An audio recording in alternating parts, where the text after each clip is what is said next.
에레미야애가 1절로 11절 저와 여러분이 한 절씩 교독하며 봉독하겠습니다. 슬프다 이 성이여, 전에는 사람들이 많더니 이제는 어찌 그리 적막하게 앉았는고. 전에는 열국 중에 크던 자가 이제는 과부같이 되었고, 전에는 열방 중에 공주였던 자가 이제는 강제 노동을 하는 자가 되었도다. 밤에는 슬피 오니 눈물이 뺨에 흐름이여, 사랑하던 자들 중에 그에게 위로하는 자 없고, 친구들도 다 배반하여 원수들이 되었도다. 유다는 환난과 많은 고난 가운데에 사로잡혀 갔도다. 그가 열국 가운데에 거주하면서 쉴 곳을 얻지 못하며, 그를 핍박하는 모든 자들이 궁지에서 그를 뒤따라 잡았도다. 도로들이여 슬퍼하며 절기를 지키는 나아가는 사람은 없음이로다. 모든 성문들이 적막하며 제사장들이 단식하며 처녀들이 근심하며 권고를 받았도다. 그의 대적들이 머리가 되고 그의 원수들이 형통함은 그의 죄가 많음으로 여호와께서 그를 곤고하게 하셨음이라. 어린 자녀들이 대적에게 사로잡혔도다. 딸 시온의 모든 영광이 떠나가며 그의 지도자들은 꿀을 찾지 못한 사슴들처럼 뒤쫓는 자 앞에서 힘없이 달아났도다. 예루살렘이 환난과 유리하는 고통을 당하는 날에 옛날의 모든 즐거움을 기억하였으며, 그의 백성이 대적의 손에 넘어갔으나 그를 돕는 자가 없었고, 대적들은 그의 멸망을 비웃는도다. 크게 범죄함으로 조솥거리가 되었으니 그에게 영광을 돌리던 모든 사람이 그의 벗었음을 보고 업신여기며 그는 단식하며 물러가도다. 그의 더러운 것이 그의 옷깃에 묻어 있으나 그의 나중을 생각하지 아니하며, 그러므로 놀랍도록 낮아져도 그를 위로할 자가 없도다. 여호와여, 원수가 스스로 큰 채 하오니 나의 환난을 감찰하소서. 대적이 손을 펴서 그의 모든 보물을 빼앗았으며, 주께서 이미 이방인들을 막아 주의 성에 들어오지 못하도록 명령하신 그 송수에 들어간 것을 예루살렘이 보았나이다. 다 같이 그 모든 백성이 생명을 이으려고 보물로 먹을 것을 구웠더니 지금도 단식하며 양식을 구하나이다. 나는 비천하오니 여호와여, 나를 돌보시옵소서. 아멘. 할렐루야. 오늘도 새벽을 깨우고 주의 성전에 나와 함께 예배하는 사랑하는 성도들, 하나님의 위로하심과 은혜 풍성하심이 우리의 삶 가운데 풍성하시기를 주님의 이름으로 축원합니다. 오늘부터 에레미야 애가의 말씀이 시작됩니다.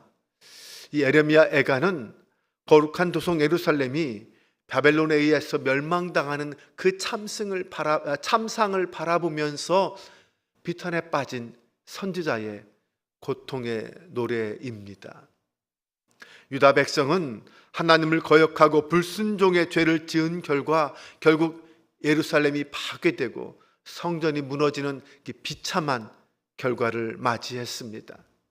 본문 1장을 보면 이 비참한 예루살렘의 모습이 어떠한지, 그리고 그 참상의 이유가 무엇인지를 우리에게 말씀합니다. 나아가서 이 비탄과 고통 속에서도 가져야 할 소망이 무엇인지, 어디에 있는지 그것을 우리에게 보여주고 있습니다.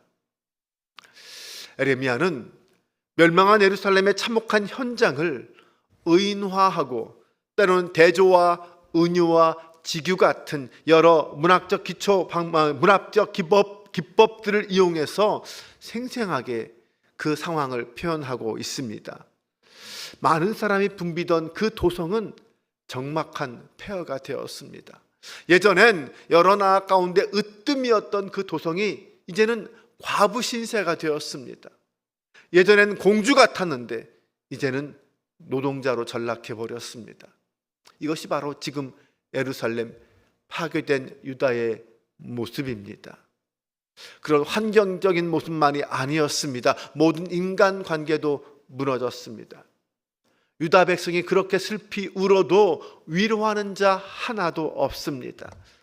전에는 친구였던 자들이 이제는 다 원수가 되었습니다. 수많은 사람들이 포로로 끌려가서 그 열국 가운데 고통당하며 살고 있습니다. 포로로 끌려간 그들은 절기도 지키지 못하고 제사도 제대로 드리지 못합니다. 여러분, 하나님이 떠난 도시는 하나님이 주셨던 그 모든 영화가 다 사라져 버린다는 것을 우리는 알아야 합니다. 하나님이 떠난 곳에 거기에 참된 행복도 미래도 존재하지 않는다는 것이죠. 그런데 지금 에레미야는 그런 모습들을 두 눈 부릅뜨고 지켜보면서 하나님 앞에 슬피 노래합니다. 슬픔을 부정하거나 감정을 억누르려고 하지 않습니다. 오히려 그 모든 슬픔을 적극적으로 드러내며 노래하고 있습니다.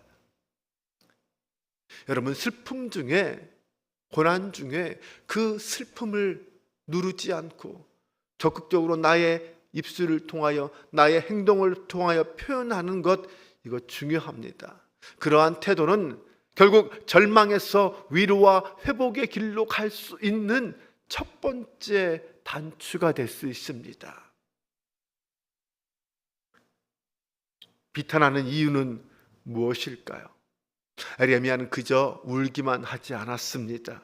네, 슬픔의 이유를 냉철하게 돌아보면서 백성들로 하여금 자신의 삶을, 우리 민족의 모습을 성찰하게 했습니다. 대적이 오히려 우두머리가 되고 자녀들이 그들에게 사로잡히는 이 비참한 현실은 바로 이 예루살렘의 죄악 때문이다, 그렇게 밝히고 있습니다. 5절 말씀입니다. 그의 대적들이 머리가 되고 그의 원수들이 형통함은 그의 죄가 많음으로 여호와께서 그를 곤고하게 하셨습니다. 네, 대적들에게 짓밟히고 조롱거리가 된 것은 대적들이 강하고 유다가 약해서가 아니라 유다가 악해서였습니다. 일반적으로 사람들은 문제의 원인을 외부에서 찾으려고 하죠. 다른 사람들을 탓하려고 합니다. 하지만 우리 그리스도인들은 먼저 그 모든 문제의 원인을 내부에서 찾아야 합니다. 자기 자신에게서 찾아야 합니다. 어렵고 힘든 상황이 오면 먼저 우리 자신의 내면부터 돌아보아야 합니다. 숨겨두고 묵인하고 있는 그런 죄는 없는가 살펴보아야 합니다. 여러분, 죄는요, 하나님으로부터 오는 모든 좋은 것을 다 막아버립니다. 그런 특징을 갖고 있어요.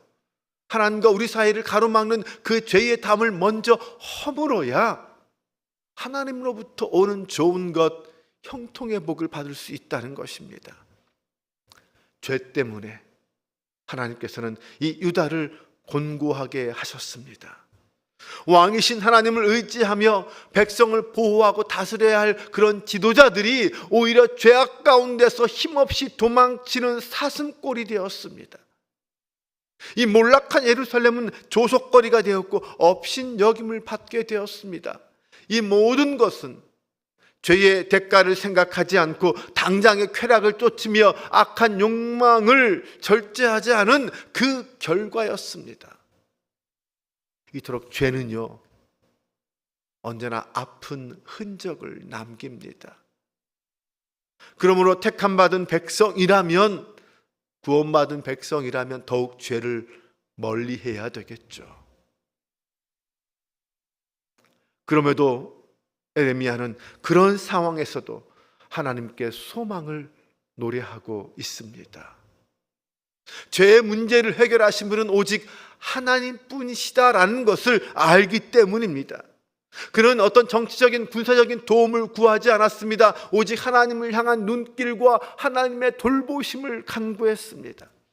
하나님이 우리를 긍휼히 여겨주시고 다시 우리와 함께해 주시기를 그런 구했습니다. 그것을 위해서 에레미야는 다시 한번 예루살렘의 죄 때문에 일어난 두 가지 상황을 이 백성들에게 환기시키고 있습니다. 하나는 하나님이 거룩하게 구별하신 이 성소가 지금 이방인들에게 찬탈당했다라는 이 현실과, 다른 하나는 백성이 보물을 팔아서 양식을 구하려고 하는 그 엄청난 고통스러운 현실, 이 경제적인 현실을 보여주고 있다는 것이죠. 지금 이 나라, 이 민족이 당한 현실이 무엇인지, 상황이 무엇인지를 보여주고 있습니다. 여러분, 시편 127편을 보면요, 여호와께서 지켜주시지 않으시면 파수꾼에 깨어있음이 헛되다고 했어요. 하루 종일 먹을 것을 위해서 수고하는 그 모든 수고도 다 헛되다고 했습니다. 하나님이 지켜주시지 않으면 그렇습니다. 그러니 영적으로 어둡고 경제적으로 궁핍하면 궁핍할수록 우리는 누구를 찾아야 합니까? 하나님을 찾아야 합니다. 하나님의 눈길과 손길을 간절히 구하는 성도, 그런 사람이 살아날 수 있습니다.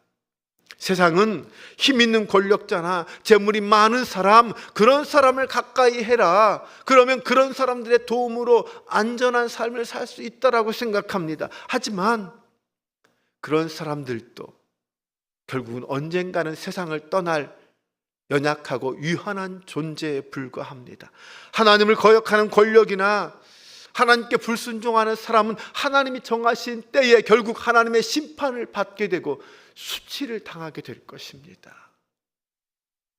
그러므로 그런 사람들을 의지하지 말고 영원한 반석이요 영원한 생명 되시는 그 하나님만 의지하며 살아가는 것, 이것이 바로 성도의 신앙입니다.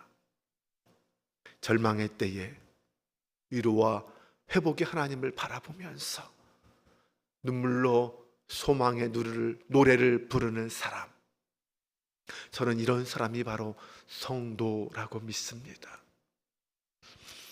에레미야 때의 그런 위기감은 오늘날에도 여전히 우리 가운데 있습니다. 여기저기 들려오는 난리의 소문들이 우리의 마음을 어지럽게 하죠. 그로 인한 경제적인 혼란, 정치적인 혼란은 이루 말할 수 없습니다. 하지만 그럴 때일수록 성도는 더욱 눈을 크게 뜨고 자신의 주변을 바라보면서 나아가 하나님을 바라보아야 합니다. 슬픔 중에도 노래하며 고난 중에 기도하는 그런 믿음의 사람, 나 자신을 그렇게 믿음의 사람으로 끌고 가야 합니다. 그러면서 겸손하게 나의 죄를 고백하며 회개하고 주님 앞에 나아가야 합니다. 여러분, 죄인이 눈물로 노래할 때 오히려 소망의 주님을 붙잡을 수 있습니다. 예루살렘의 모습과 이 에레미야의 기도를 반면 교사로 삼아서 오직 하나님만을 의지하며 그 말씀에 순종함으로 하나님이 그 백성들에게 주시는 그 놀라운 위로와 은혜 안에서 오늘 하루도 살아갈 수 있기를 주님의 이름으로 축원합니다. 기도하겠습니다. 아버지 하나님, 멸망당한 예루살렘을 바라보며 눈물로 기도하는 에레미야의 모습을 상상해 봅니다.